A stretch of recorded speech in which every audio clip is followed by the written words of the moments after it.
Hello दोस्तों, स्वागत है आपका अपने चैनल एग्जाम ऑन पे। तो फिर से मैं हाजिर हूँ 3 अगस्त 2021 के इंपॉर्टेंट इवेंट्स के साथ। देखिए, पीआईबी हो भी नहीं पा रहा था, मैंने सोचा था क्यों ना इसको बंद कर दिया है, लेकिन करंट अफेयर से ज़्यादा व्यू पीआईबी पे आ रहे थे और फिर लोगों ने कमेंट भी किया कि इसको मत स्टॉप करिए, क्योंकि पीआईबी का एक फ़ायदा मेरे को ये है कि जो ESI ARD सीरीज़ है उसमें मैं इसका कंपाइलेशन लेता हूँ। नाबार्ड ग्रेड एग्जाम के लिए बहुत इंपॉर्टेंट है पीआईबी और इसको छोड़ नहीं सकते। मुझे कंपाइलेशन लेना ही पड़ता है ESI और ARD रेगुलर मॉड्यूल में, लेकिन चलो पीआईबी ठीक है, इसको चलता रहेगा। लेकिन मैं थोड़ा सा पीछे हो गया हूँ, कोशिश करूंगा कि संडे को सारी वीडियोस पीआईबी की अपलोड हो जाएं और वापस हम लोग रूटीन पे आ जाएं। तो प्लीज़ 1-2 दिन और आप वेट करिए, क्योंकि संडे को करंट अफेयर्स पीआईबी की कोई वीडियो नहीं पड़ती है, तो मेरे पास चांस है रूटीन में आने का। ये वो आर्टिकल्स हैं जिनको हम 5 अगस्त के करंट अफेयर्स में कवर करेंगे, क्योंकि खास कुछ एक्सप्लेनेशन की जरूरत नहीं थी, इसीलिए मैंने पीआईबी में इसको कवर नहीं किया। आज पीआईबी में पहला आर्टिकल है फेम इंडिया स्कीम। फेम मतलब faster adoption and manufacturing of hybrid and electric vehicle, fame scheme. आप याद रखिएगा, फेम का फुल फॉर्म मैं अब नहीं बताऊंगा, वहां पे शॉर्ट फॉर्म में ही यूज किया है फेम का। फेम इंडिया स्कीम को इंप्लीमेंट कौन कर रहा है? डिपार्टमेंट ऑफ हैवी इंडस्ट्रीज, जो कि मिनिस्ट्री ऑफ हैवी इंडस्ट्रीज के तहत कार्य करता है। फेम स्कीम के तहत देख लेते हैं। फेम स्कीम के तहत जून 2021 तक टोटल फंड एलोकेट किया गया है 756.66 करोड़। कितना? 756.66 करोड़। इस फंड में से 53.27 करोड़ यूटिलाइज किया गया है। जो इलेक्ट्रिक व्हीकल्स होते हैं उसमें राज्य सरकारें सब्सिडी देती हैं, केंद्र सरकार मैन्युफैक्चरर को सब्सिडी देती है, तो 53.27 करोड़ जो है यूटिलाइज किया गया है। जो 2 फेज, देखिए पहला फेज कंप्लीट हो चुका है, फेम इंडिया स्कीम का सेकंड फेज चल रहा है। तो फेज 1 और फेज 2 में अभी तक यानी 28 जुलाई यानी पूरी जुलाई 2021 तक की बात करें तो 3.71 लाख इलेक्ट्रिक व्हीकल्स को सपोर्ट किया गया है और टोटल इंसेंटिव 634 करोड़ जो है उनके लिए प्रोवाइड किया गया है। तो ये 634 करोड़ भी इसमें ऐड किया गया है। जो आपका 756.66 करोड़ है उसकी बात की जा रही है। देखिए, गवर्नमेंट ऑफ इंडिया क्या करती है, जो फंड अनाउंस कर देती है उसको भी शामिल कर लेती है, भले ही वो पहुंचा हो अकाउंट्स में या ना। जो अकाउंट में पहुंच जाता है वो तो आपको पता ही है, लेकिन जो अनाउंस कर देता है वो भी उसमें शामिल होता है। तो जैसे आपका 53.27 करोड़ यूटिलाइज किया जा चुका है, यानी अब ये गवर्नमेंट के पास किसी भी कारण से वापस नहीं आने वाला है, तो उसको वो रियल है, यानी ये आपका बेनिफिट प्रोवाइड किया जा चुका है लोगों को। और ये अभी तक कंपनीज को सैंक्शन किया जा चुका है कि आपने भाई इतने इलेक्ट्रिक व्हीकल बेचे हैं, इसलिए आपको ये सब्सिडी प्रोवाइड की जाएगी। 862 हाइब्रिड इलेक्ट्रिक बसेस भी ऑन रोड डिप्लॉयड की जा चुकी हैं 30 जून 2021 तक। हमारे लिए ये इतना ज़्यादा फैक्चुअल डाटा इंपॉर्टेंट नहीं है, फर्स्ट लाइन इसकी जरूर इंपॉर्टेंट है कि जून 2021 तक फेम इंडिया स्कीम के तहत 756.66 करोड़ एलोकेट किया जा चुके हैं, जिसमें से 53.27 करोड़ यूज किया जा चुका है। फेम 2 जो फेज 2 चल रहा है फेम इंडिया स्कीम का, सिर्फ चार्जिंग इंफ्रास्ट्रक्चर बनाने के लिए 1000 करोड़ दिए गए थे। सोचो आप, जो आपका फेज 2 था फेम इंडिया स्कीम का, उसमें आपके 10,000 करोड़ अनाउंस किए गए थे। इस 10,000 करोड़ में से 1000 करोड़ तो आपके सिर्फ चार्जिंग इंफ्रास्ट्रक्चर के लिए थे। आप यहाँ पढ़ लीजिए, national electric mobility mission, fame India scheme इसी का एक पार्ट है। नेशनल इलेक्ट्रिक मोबिलिटी मिशन का पार्ट मतलब कि पर्पस था 2020 तक 60 से 70 लाख जो वाहन हैं इलेक्ट्रिक व्हीकल्स हैं उनको सड़कों पर लाना। गवर्नमेंट का पर्पस था कि 2030 तक जो मोबिलिटी सेक्टर है उसका 30% ई मोबिलिटी हो। उसके अलावा ये तो हमारे लिए इंपॉर्टेंट नहीं है। फेम इंडिया स्कीम का फेज 2 चल रहा है, फेज 1 समाप्त हो चुका है और बहुत ही बेकार उसका आउटपुट रहा था। फेज 1 के लिए 1000 करोड़ जो है एलोकेट किए गए थे, लेकिन यूटिलाइज कुछ भी नहीं हो पाया। ये यहाँ आप पढ़ सकते हैं, लेकिन हमारे ख्याल से इतना ज़्यादा फैक्चुअल डाटा इंपॉर्टेंट नहीं है। फेम इंडिया स्कीम और क्या क्या इनिशिएटिव वो देख लीजिए। गवर्नमेंट ऑफ इंडिया ने जनवरी 2021 में क्या किया, 2 व्हीलर्स और 3 व्हीलर्स इलेक्ट्रिक मार्केट प्रमोट करके लिए आए, यानी कि ई 2 व्हीलर्स एंड 3 व्हीलर्स, जो इलेक्ट्रॉनिक 2 व्हीलर्स होते हैं 3 व्हीलर्स होते हैं उनको प्रमोट करने के लिए गवर्नमेंट ऑफ इंडिया ने डिमांड इंसेंटिव्स को बढ़ा दिया था फेज 2 के तहत। यानी फेम इंडिया स्कीम पार्ट 2 के तहत डिमांड इंसेंटिव को बढ़ा दिया था। पहले ये 10,000 रुपीज़ पर किलोवाट आवर्स के हिसाब से दिया जाता था, अब ये 15,000 रुपीज़ पर किलोवाट आवर्स के हिसाब से दिया जाता है। उसके अलावा व्हीकल पर जो सब्सिडीज की कैप थी वो पहले 20% थी, उसको 40% कर दिया। इससे क्या होगा, लोग और ज़्यादा आगे बढ़ेंगे, भाई व्हीकल्स को खरीदा जाए। तो इसीलिए शायद टाटा की जो आपकी नेक्सॉन काफ़ी ज़्यादा बिक रही इलेक्ट्रिक व्हीकल है। गवर्नमेंट ऑफ इंडिया अब रिसेंट बजट जो आया था उसमें इलेक्ट्रिक व्हीकल्स पर इन्होंने जीएसटी को भी कम कर दिया। पहले 12% जीएसटी था इलेक्ट्रिक व्हीकल पर, अब 5% कर दिया, आपको याद रखना है। चार्जिंग स्टेशन पर, चार्जिंग इंफ्रास्ट्रक्चर पर वो भी आपके 5% जीएसटी में आ गए, पहले 18% थे। तो ये अच्छी बात है। फेज 2 जो चल रहा है फेम, जिसका नाम है फेम सेकेंड पार्ट स्कीम का, नेशनल इलेक्ट्रिक मोबिलिटी मिशन का पार्ट है। मैंने अभी आपको बताया इलेक्ट्रिक मोबिलिटी को देश में प्रमोट करने के लिए। फेम इंडिया स्कीम का फेज 1 लॉन्च किया था 2015 में, 31 मार्च 2019 तक चला। 1000 करोड़ एलोकेट किए गए थे, पूरी तरह से ये फ्लॉप रहा था मिशन। फिर फेज 2 लॉन्च कर दिया गया फेम इंडिया स्कीम का, अप्रैल 2019 में लॉन्च किया गया, 31 मार्च 2022 तक चलेगा। ये जो फेज 2 लॉन्च किया गया है फेम इंडिया स्कीम का, उसी के तहत अभी तक 756.66 करोड़ एलोकेट किए गए हैं और 53.27 करोड़ यूटिलाइज किए गए हैं। इस समय फेज 2 चल रहा है। फेज 2 के लिए टोटल जो है 3 वर्षों के लिए 10,000 करोड़ रुपए एलोकेट किए गए थे 2019 से 2022 तक। इस 10,000 में से 1,000 करोड़ तो आपके सिर्फ चार्जिंग स्टेशन के लिए थे, यानी चार्जिंग इंफ्रास्ट्रक्चर के लिए थे। उसके अलावा सेंट्रल गवर्नमेंट क्या करती है, इंसेंटिवाइज करती है, जितने भी आपके इलेक्ट्रिक व्हीकल्स होते हैं उनको करती है, चाहे आपके 2 व्हीलर्स हों, 3 व्हीलर्स हों, 4 व्हीलर्स हों या फिर इलेक्ट्रिक व्हीकल्स हों। तो government of India electric mobility को प्रमोट करने के लिए फेम इंडिया स्कीम को रन कर रही है। 2015 में लॉन्च की थी, सेकंड फेज चल रहा है। नेशनल इलेक्ट्रिक मोबिलिटी मिशन 2013 में लॉन्च किया था, फेम इंडिया स्कीम उसी के तहत चल रही है। डिपार्टमेंट ऑफ हैवी इंडस्ट्रीज इसको इंप्लीमेंट कर रहा है। नेक्स्ट आर्टिकल है प्रधानमंत्री मुद्रा योजना, 2015 में लॉन्च की थी। लगभग 29.55 करोड़ लोन अकाउंट हैं, जिन पर 15.52 लाख करोड़ जो है डिस्पर्स किया जा चुका है। पता नहीं किसको मिला है, मुझे लगता है बैंकों के जो रिलेटिव्स होंगे उनको ही मिला होगा, यहाँ और किसी को तो मिलता ही नहीं है। प्रधानमंत्री मुद्रा योजना और स्टैंड अप इंडिया स्कीम आपको पता ही है, एंटरप्रेन्योर्स को लोन प्रोवाइड करने के लिए स्कीम्स लॉन्च की थी, डिपार्टमेंट ऑफ फाइनेंशियल सर्विसेज द्वारा इंप्लीमेंट की जा रही हैं। प्रधानमंत्री मुद्रा योजना, इसके तहत मैक्सिमम 10 लाख तक का लोन मिल सकता है किसी भी मेंबर लेंडिंग इंस्टीट्यूशंस के द्वारा। प्रधानमंत्री मुद्रा योजना खास करके micro small businesses unit setup करने में हेल्प करती है नए इंटरप्राइजेस के द्वारा। जो मेंबर लेंडिंग इंस्टीट्यूशंस हैं उन्होंने मुद्रा पोर्टल के द्वारा 31 मार्च 2021 तक यानी फिनेंशियल ईयर 2021 तक 29.55 करोड़ लोगों को लोन दिया है, जिसका अमाउंट होता है 15.52 लाख करोड़। कितना? 15.5 लाख करोड़ से ऊपर लोन दे दिया गया है प्रधानमंत्री मुद्रा योजना के तहत। प्रधानमंत्री मुद्रा स्कीम पूरे देश में लागू है अप्रैल 2015 से। बाकी आप यहाँ देख लीजिए, ये जो आपका 29.55 करोड़ लोगों को लोन दिया गया है, इसमें से 6.80 करोड़ जो है बिल्कुल नए इंसान हैं, यानी नए एंटरप्रेन्योर्स हैं, इनको लोन दिया गया है। और 15.52 लाख करोड़ में से 5.20 लाख करोड़ जो है बिल्कुल न्यू एंटरप्रेन्योर्स को लोन दिया गया है। तो दोनों फैक्ट आप देखिएगा, आपके मार्च 2021 तक कितना लोन डिस्पर्स हुआ है और नए लोन कितने डिस्पर्स हुए हैं, ये आपको पता होना चाहिए। प्रधानमंत्री मुद्रा योजना अभी मैंने आपको बताया 2015 में लॉन्च की थी। 10 लाख तक का मैक्सिमम असिस्टेंस प्रोवाइड किया जाता है नॉन फार्म, याद रखिएगा, non farm small micro enterprises के लिए, यानी खास करके non farm non corporate sector के लिए, ये जरूर याद रखिएगा। क्योंकि अगर आपसे एग्जाम में पूछ लें कि फार्म इंटरप्राइजेस के लिए जाता है तो नहीं, उसके लिए कई सारे इनिशिएटिव चल रहे हैं, तो फिर फार्म के लिए अलग से देना क्या जरूरत है। नॉन कॉर्पोरेट के लिए है प्रधानमंत्री मुद्रा योजना, नॉन फार्म के लिए है। मुद्रा का फुल फॉर्म देख लीजिए, micro unit development and refinance agency limited. ये क्या करती है, बैंकों को फंड प्रोवाइड करती है जो मुद्रा लोन दिए जाते हैं उसके अगेंस्ट, कि भाई मैं आपको 10,000 करोड़ दे रहा हूँ और आपको इतना लोन डिस्पर्स करना है मुद्रा स्कीम के तहत। हालांकि मुद्रा जो है सब्सिडी है किसकी, सिडबी की, इतना याद रखिएगा।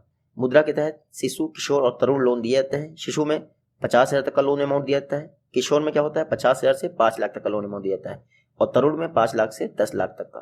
तो याद रखिएगा, ये सारे लोन्स जो है कोलेट्रल फ्री लोन्स होते हैं, बिजनेसेस के हिसाब से देते हैं।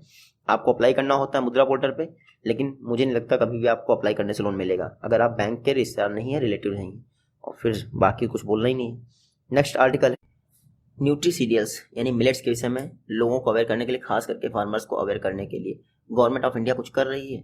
क्या कर रही है वो हम लोग इस आर्टिकल में देखेंगे। देखिए, government of India nutri cereals को प्रमोट करने के लिए कई सारे इनिशिएटिव ले रही है। गवर्नमेंट ऑफ इंडिया चाहती है कि जैसे वीट और राइस को डिस्ट्रीब्यूट किया जाता है या फिर सब्सिडाइज्ड रेट पे दिया जाता है आपका पीडीएस के तहत, वैसे ही न्यूट्री सीरियल्स को दिया है। हालांकि ऐसा इसलिए पॉसिबल नहीं क्योंकि वीट और राइस दोनों ग्रीन रेवोल्यूशन से इतना अफेक्टेड हैं कि इनका प्रोडक्शन बहुत बढ़ गया, लेकिन न्यूट्री सीरियल्स पर कभी भी इंडिया में फोकस नहीं किया गया। तो ग्रीन रेवोल्यूशन आपका 1966 के आसपास आया था। पूरे वर्ल्ड में नॉर्मन बोरलॉग कहते हैं फादर ऑफ ग्रीन रेवोल्यूशन, लेकिन इंडिया में एमएस स्वामीनाथन को। तो वीट और राइस पर इसने फोकस किया, लेकिन न्यूट्री सीरियल्स पर कभी फोकस नहीं किया। तो गवर्नमेंट ऑफ इंडिया, खास करके मोदी गवर्नमेंट, इस दिशा में फोकस कर रही है कि नेशनल फूड सिक्योरिटी मिशन के तहत न्यूट्री सीरियल्स को प्रमोट किया जाए। इसके लिए एक सब मिशन रन किया जा रहा है। उसके अलावा फार्मर प्रोड्यूसर ऑर्गेनाइजेशन है, न्यूट्री सीरियल्स से रिलेटेड स्थापित किया जा रहे हैं, सेंटर ऑफ एक्सीलेंस भी स्थापित किया जा रहे हैं, न्यूट्री सीरियल्स के सीड हब्स भी बनाए जा रहे हैं, और ये सब नेशनल फूड सिक्योरिटी मिशन के तहत सपोर्ट प्रोवाइड किया गया है। स्टेट्स भी जो है न्यूट्री सीरियल्स को प्रमोट कर सकते हैं, यानी राज्य गवर्नमेंट भी, राज्य सरकारें भी। इसमें क्या होगा, राष्ट्रीय कृषि विकास योजना रन की जा रही है, इसके तहत वो प्रमोट कर सकते हैं। परंपरागत कृषि विकास योजना, इसके तहत प्रमोट कर सकते हैं। Mission organic value chain development for north eastern region, इसके तहत। तो न्यूट्री सीरियल्स को प्रमोट करने के लिए कई सारे इनिशिएटिव्स लिए गए हैं। इसमें से हम परंपरागत कृषि विकास योजना और मिशन ऑर्गेनिक वैल्यू चेन को पढ़ चुके हैं। हमारे लिए क्या इंपॉर्टेंट रहेगी आप, राष्ट्रीय कृषि विकास योजना, क्योंकि हमने इसको पढ़ा नहीं। राष्ट्रीय कृषि विकास योजना 2007 में लॉन्च की, 2007 में लॉन्च की थी राष्ट्रीय कृषि विकास योजना। एक अम्ब्रेला स्कीम है ताकि एग्रीकल्चर और एलाइड सेक्टर का होलिस्टिक डेवलपमेंट हो सके। इसका मतलब क्या है, सिर्फ एग्रीकल्चर सेक्टर के लिए नहीं, एनिमल हस्बेंड्री, मरीन फिशरीज, इस एग्रीकल्चर से रिलेटेड कुछ भी होगा आपका, तो वो आपका राष्ट्रीय कृषि विकास योजना में कवर होगा। राष्ट्रीय कृषि विकास योजना के तहत जो स्टेट गवर्नमेंट्स हैं वो पब्लिक इन्वेस्टमेंट को प्रमोट करने के लिए इंसेंटिवाइज की जाती हैं केंद्र सरकार द्वारा, ताकि एग्रीकल्चर और एलाइड सेक्टर में क्या हो, पब्लिक इन्वेस्टमेंट इंक्रीज हो। राष्ट्रीय कृषि विकास योजना 2007 में लॉन्च की गई। इसके बाद राष्ट्रीय कृषि विकास योजना के तहत ही 2017 में एक रफ्तार स्कीम लॉन्च की, जो कि एक सेंट्रली स्पॉन्सर्ड स्कीम थी, राष्ट्रीय कृषि विकास योजना रफ्तार। रफ्तार का फुल फॉर्म है humanitative approaches for agriculture and allied sector rejuvenation.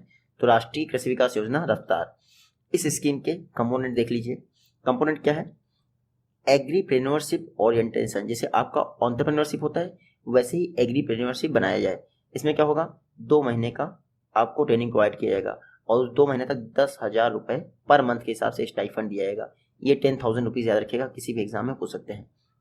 उसके अलावा सीड स्टेज फंडिंग, यानी स्टार्टिंग में जो एग्रीप्रेन्योर्स बन रहे हैं उनको फंडिंग भी प्रोवाइड की जाए। 2 महीने की आपको ट्रेनिंग प्रोवाइड कर दीजिएगा, अब उसके बाद फंडिंग आपको दी जाएगी।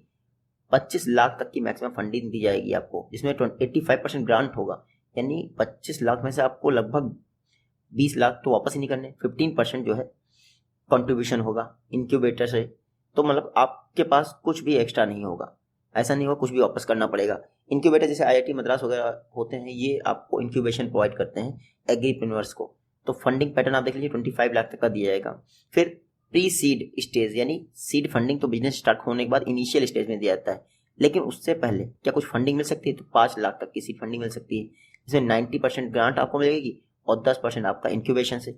तो सब कुछ आपको फ्री ऑफ कॉस्ट मिला है, लेकिन आप एग्रीकल्चर सेक्टर में जाएं तो सही। राष्ट्रीय कृषि विकास योजना एग्रीकल्चर और एलाइड सेक्टर के लिए अम्ब्रेला स्कीम है।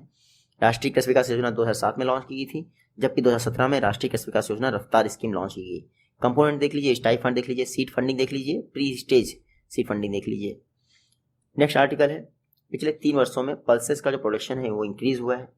इंडिया जो है लगभग सेल्फ रिलायंस बनने की कैटेगरी में है, लेकिन अभी भी पल्सेस का प्रोडक्शन जो है 24 मिलियन मीट्रिक टन ही हुआ है ना, 24 लाख मीट्रिक टन के आसपास हुआ है। अभी देख लेते हैं कितना हुआ है। पिछली बार भी मैंने आपको पढ़ाया था, मेरे ख्याल से अगर आपको याद होगा तो याद होगा, नहीं तो अभी आप देख लेते हैं कितना है। गवर्नमेंट ऑफ इंडिया पल्सेस के लिए बहुत काम कर रही है। पिछले 3 वर्षों में पल्सेस का प्रोडक्शन काफ़ी ज़्यादा बढ़ गया है। National food security mission pulses एक सब मिशन है, लॉन्च किया गया था ताकि जो पल्सेस के सीड प्रोडक्शन के ब्रीडर हैं इनको सपोर्ट प्रोवाइड किया सके। 150 सीड हब्स ICAR के द्वारा स्थापित किया चुके हैं। स्टेट एग्रीकल्चर यूनिवर्सिटीज, कृषि विज्ञान केंद्र, ये सब इन्वॉल्व हैं। साथ ही साथ सीड मिनी किट्स डिस्ट्रीब्यूट किया रही हैं उन सभी पल्सेस के लिए जिनको 10 वर्ष में नोटिफाई किया गया है। कुछ दिन पहले मैंने आपको बताया था MP में, मध्य प्रदेश में सीड मिनी किट्स जो है प्रोवाइड की गई हैं। एक नई स्कीम लॉन्च की थी 12 राज्यों में, वो जो है पायलट बेसिस पर की जा रही है। इसमें क्या हो रहा है, intercropping of pulses and sugarcane किया जा रहा है। इंटर क्रॉपिंग मतलब एक साथ 2 जो है क्रॉप्स को उगाया जा रहा है। पल्सेस को बूस्ट करने के लिए देख लीजिए government of India self sufficiency को लाने के लिए काफ़ी कुछ कर रही है। जैसे चिकपी हो गया आपका, मूंग दाल हो गई, उड़द हो गया, अरहर हो गया, इनमें सेल्फ सफिशिएंसी लाने के लिए गवर्नमेंट ऑफ इंडिया कुछ और कर रही है। जैसे आपका पल्सेस का टारगेट प्रोडक्शन है crop year 2020-21 24 million ton.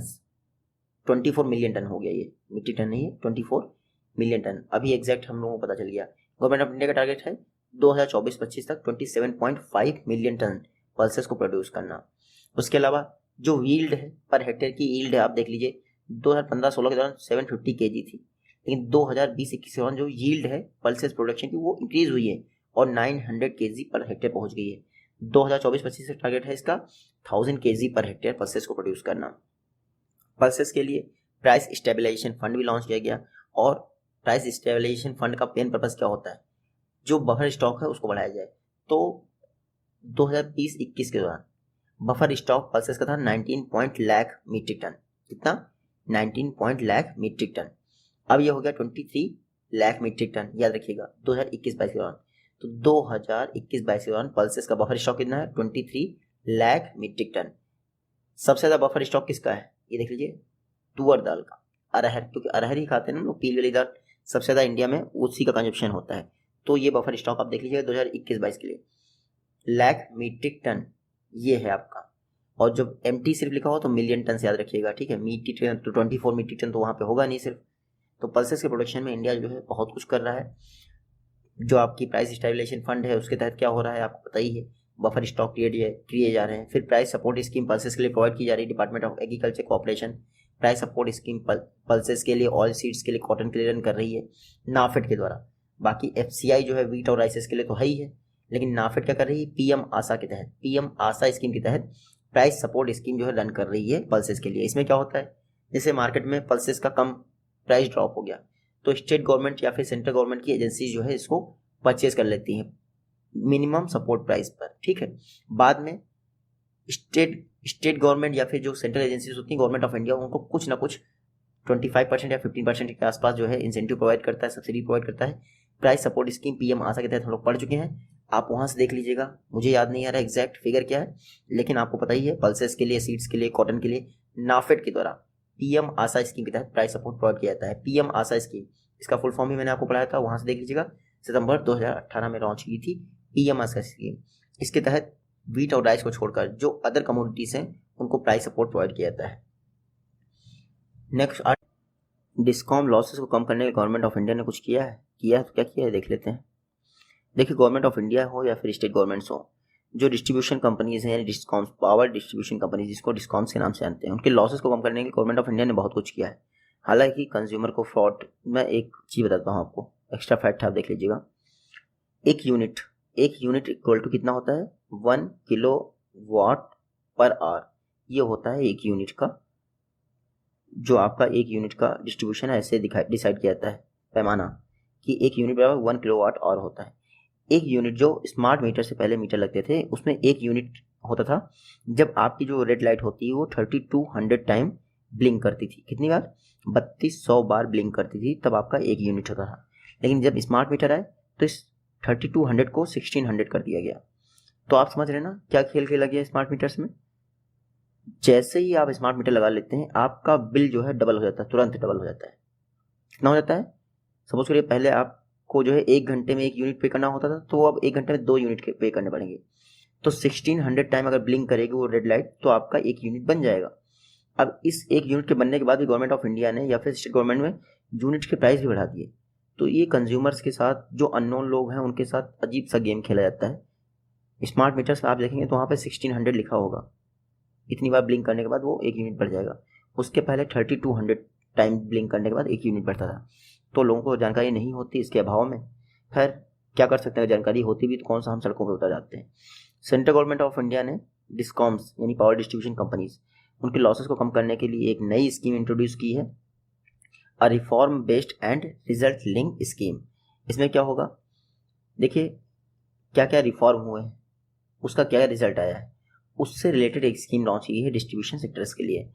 Government of India का टारगेट क्या है? गवर्नमेंट ऑफ इंडिया का टारगेट है जो AT&C लॉसेज हैं, aggregate technical and commercial losses हैं, उनको 2024-25 तक पूरे देश में 12 to 15% कम करना। कितना? 12 से 15% ATC लॉसेज को कम करना। और साथ ही साथ जो एवरेज कॉस्ट ऑफ सप्लाई है और एवरेज रेवेन्यू रियलाइज्ड है उस गैप को जीरो करना। यानी कॉस्ट ऑफ सप्लाई ज़्यादा है और रेवेन्यू कम आ रहा है, लेकिन जब आप 1600 कर देंगे यानी जस्ट डबल कर देंगे तो कॉस्ट ऑफ सप्लाई अपने वैसे ही डैमेज हो जाएगी।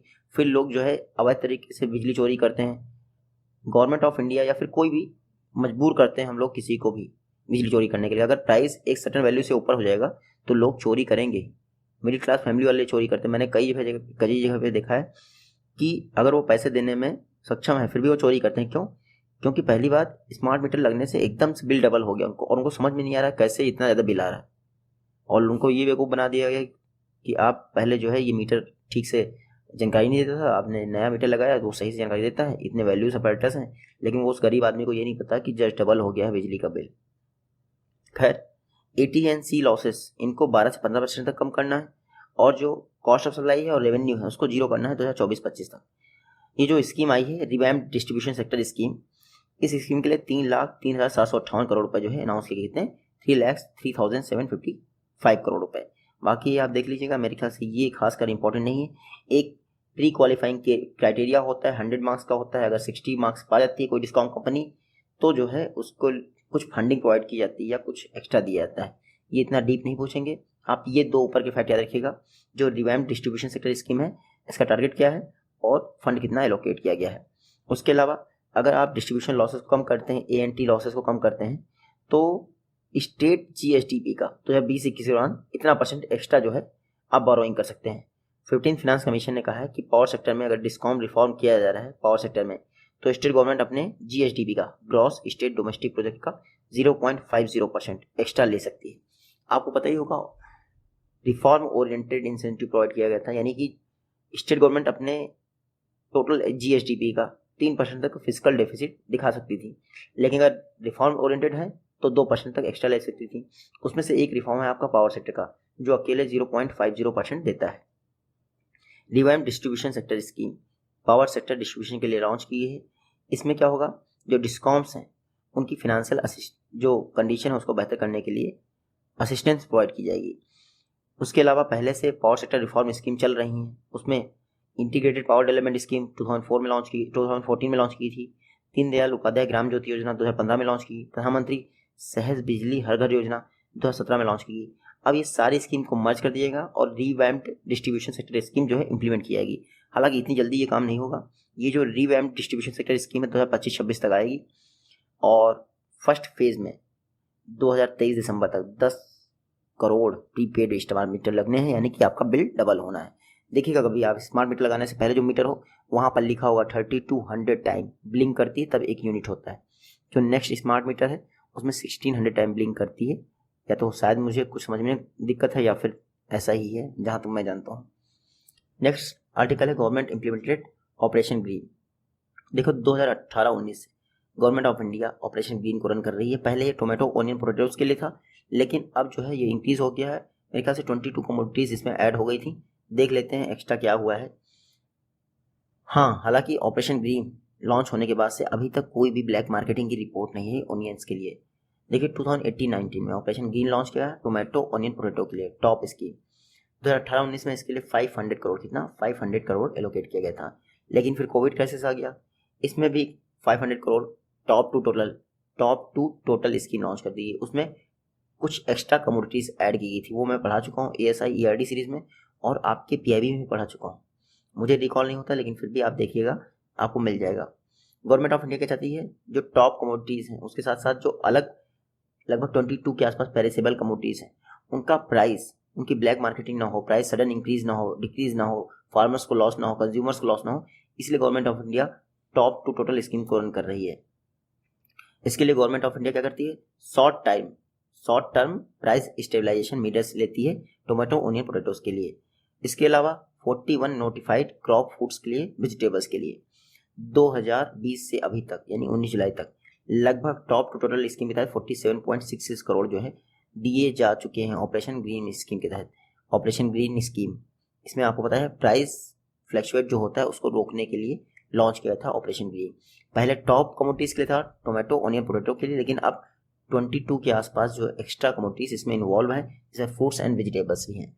अच्छा, ये प्राइस जो फ्लैक्चुएट होता है इसको रोकने के लिए, कई बार ब्लैक मार्केटिंग जो होती है उसको रोकने के लिए government of India sudden measures लाती है, वो supplies of essential commodities act 1980 के तहत लाया जाता है।